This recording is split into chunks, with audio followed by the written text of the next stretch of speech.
الحمد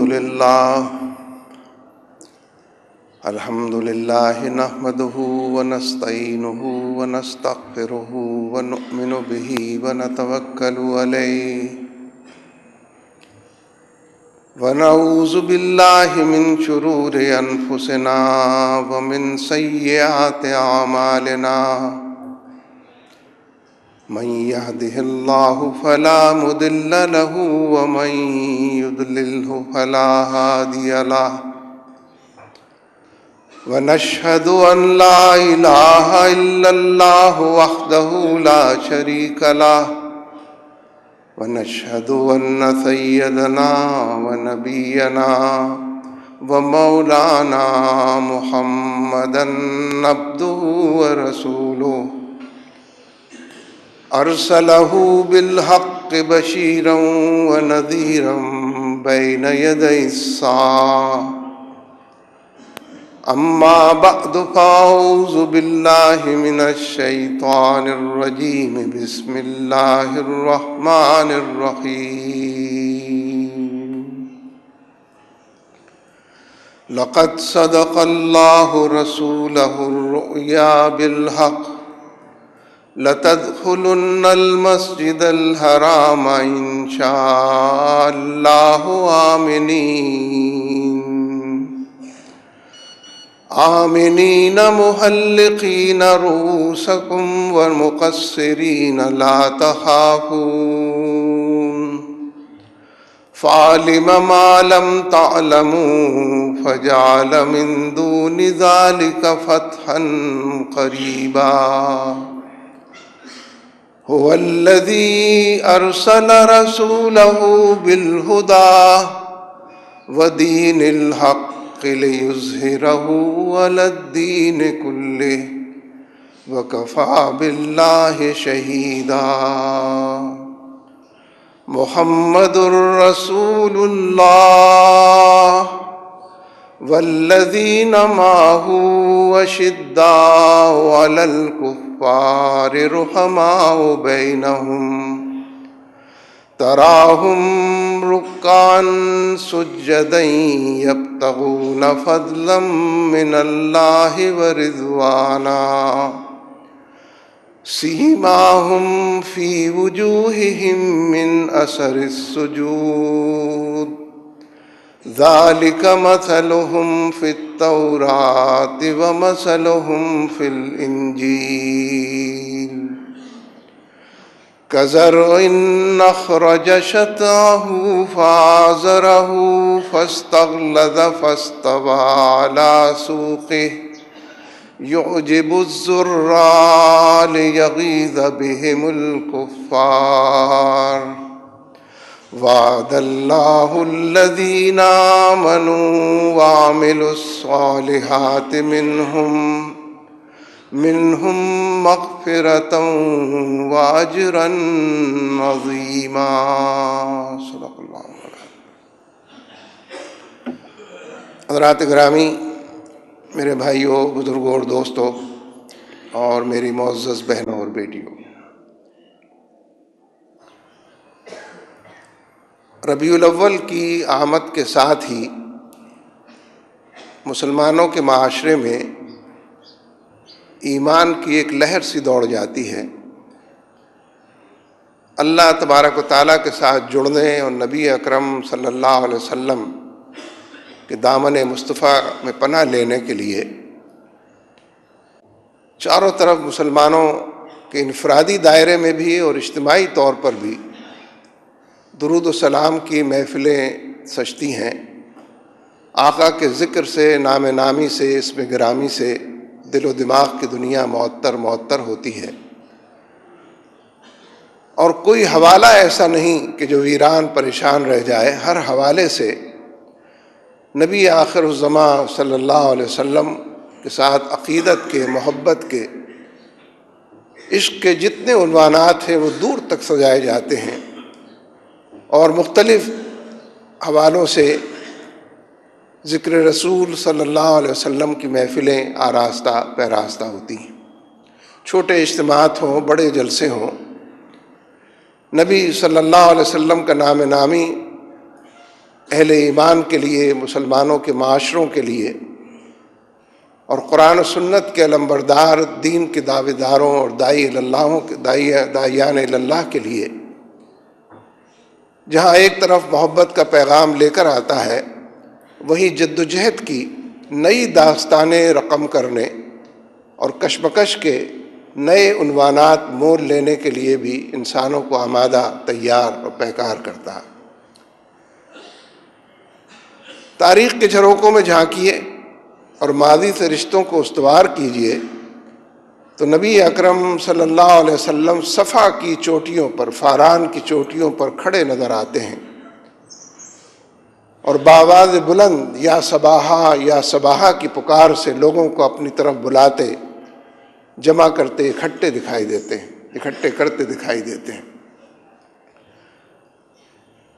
اہل مکہ کے لیے یہ آواز خطرے کی گھنٹی تھی، یا صباحا کا نعرہ، اور اس آواز پر کسی چوٹی پر کھڑے ہو کر لوگوں کو پکارنا، یہ اس بات کی علامت تھی کہ لوگ اپنے اپنے گھروں سے نکلیں، اس آواز پر لبیک کہیں اور معلوم کریں کہ آخر کون سا خطرہ درپیش ہے، کیوں منادی کی جا رہی۔ نبی اکرم صلی اللہ علیہ وسلم کی اس آواز اور اس پکار پر بھی اہل مکہ جو درجوق اس آواز کی طرف، آپ کی طرف دوڑ پڑے اور سب کے سب آپ کے سامنے جمع اور اکٹھے ہو گئے۔ نبی اکرم صلی اللہ علیہ وسلم نے فرمایا کہ لوگوں، اگر میں تم سے یہ کہوں کہ پہاڑ کے اس دامن میں دشمن چھپا ہوا ہے تو کیا میری بات پر یقین کرو گے، مجھے مانو گے؟ سب نے بالاتفاق کہا کہ آپ اول تو پہاڑ کی چوٹی پر ہیں، جو کچھ اس کے دامن میں چھپا ہوا ہے آپ ہی دیکھ رہے ہیں، لیکن آپ تو صادق اور امین ہیں، سچے اور پاک باز ہیں۔ جو زندگی آپ نے ہمارے درمیان گزاری ہے وہ امانت کی اور دیانت کی زندگی ہے، لہذا آپ کہیں جو کہیں گے ہم اس کو سنیں گے اور مانیں گے۔ اس تصدیق کے بعد نبی اکرم صلی اللہ علیہ وسلم گویا ہوئے اور آپ نے فرمایا کہ لوگوں، شیطان تمہاری گھات میں ہے، عنقریب تم پر حملہ آور ہونے کو ہے، بس اے لوگوں اس سے بچنے کے لیے اپنے رب کی پناہ حاصل کرو، اس کے دامن میں سکون اور سکینت کے لیے موجود رہو، اس رب کی طرف چلو، بڑھو اور دوڑو کہ جو سمیع و بصیر ہے اور علیم و خبیر ہے، جو حاضر و ناظر ہے اور شہرک سے زیادہ قریب ہے، اس رب کے ہو رہو کہ اسی کے نتیجے میں تم فنا سے بچ سکو گے، ہر خطرے سے محفوظ رہ سکو۔ نبی اکرم صلی اللہ علیہ وسلم کے اس ارشاد گرامی کے بعد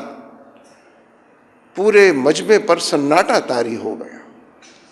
لمحوں کے لیے لوگ ایک دوسرے کو تکنے لگے، ایک دوسرے کو دیکھنے لگے، حیران تھے، پریشان تھے، مجسم گویا سوالیہ نشان تھے۔ سکتے کے عالم میں لوگ آ گئے کہ یہ کیا بات آپ نے ارشاد فرمائی۔ اس کے بعد پھر وہ باتیں بناتے ہوئے، فقرے چست کرتے ہوئے، آپ کو متون کرتے ہوئے، برا بھلا کہتے ہوئے کہ اس لیے ہم کو یہاں جمع اور اکٹھا کیا، ہر حوالے سے آپ کی مذمت کرتے ہوئے وہاں سے رخصت ہوئے اور نبی اکرم صلی اللہ علیہ وسلم اکیلے اور تنہا فاران کی چوٹیوں پر، کوہ صفا پر اکیلے نظر آئے۔ میرے دوستو، یہ کیا واقعہ ہے؟ لمحوں بھر پہلے جو لوگ آپ کی صداقت کے گن گا رہے تھے، آپ کی امانت کی گواہی دے رہے تھے، ہر حوالے سے آپ پر اعتماد کا اظہار کر رہے تھے، جب ان کے سامنے کائنات کی سب سے بڑی سچائی واشگاف ہوئی ہے، کائنات کی صداقت کھول کھول کر بیان کی گئی ہے، خلاصہ اس کا، عطر اس کا پیش کر دیا گیا ہے، تو وہی لوگ کہ جو گواہی اور صداقت کا پیکر بنے ہوئے تھے، وہ مجسم انکاری ہو گئے، سراپا احتجاج ہو گئے اور آپ کو اکیلا اور تنہا صفا کی اس چوٹی پر چھوڑ کر وہاں سے رخصت ہو گئے۔ یہ واقعہ ایک دفعہ ہی پیش نہیں آیا، اگر آپ غور فرمائیں تو یہ واقعہ روز پیش آتا ہے۔ اور دور کی بات نہ کریں، نزدیک کی بات کریں۔ ہمارے اپنے معاشروں میں میرے اور آپ کے عمل کی دنیا میں یہ واقعہ روز پیش آتا ہے۔ ہم آپ کی صداقت کے گن گاتے ہیں، آپ پر ایمان کا اعلان کرتے ہیں،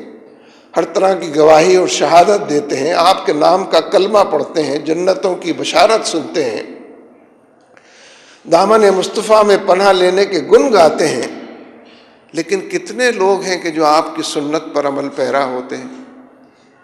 کتنے ہیں کہ جو آپ کی شریعت مطہرہ کے لیے اٹھ کر کھڑے ہوتے اور جد و جہد کا پیکر بنتے ہیں؟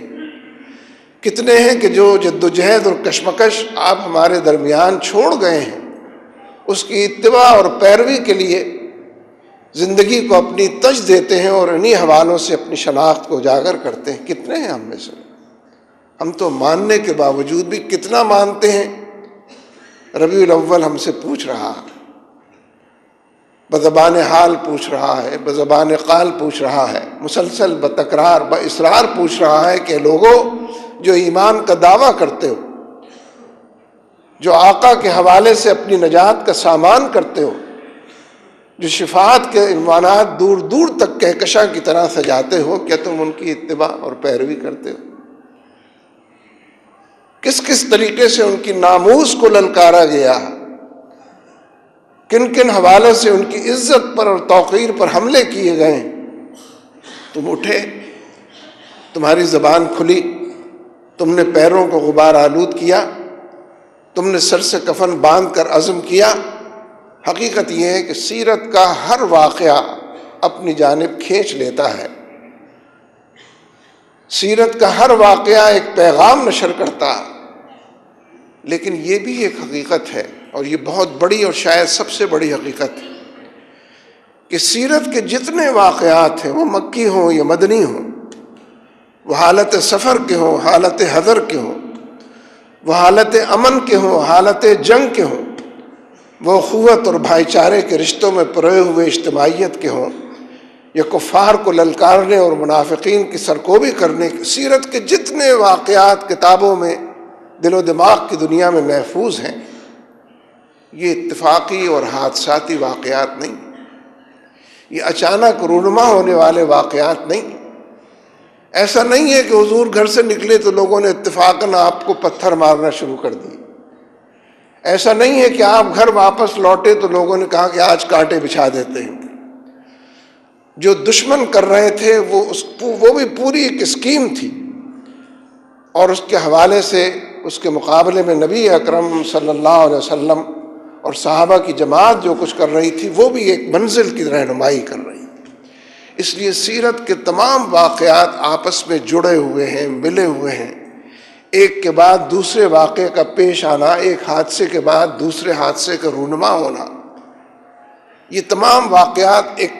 کڑی در کڑی اور ایک لڑی کے اندر پروئے ہوئے نظر آتے ہیں۔ ان سب واقعات کو اگر جمع کیا جائے، ترتیب حوالے زمانی ترتیب کے ساتھ اکٹھا کیا جائے، تو نبی اکرم صلی اللہ علیہ وسلم کے مشن سے واقفیت پیدا ہوتی ہے۔ آپ کیوں اس دنیا میں بھیجے گئے؟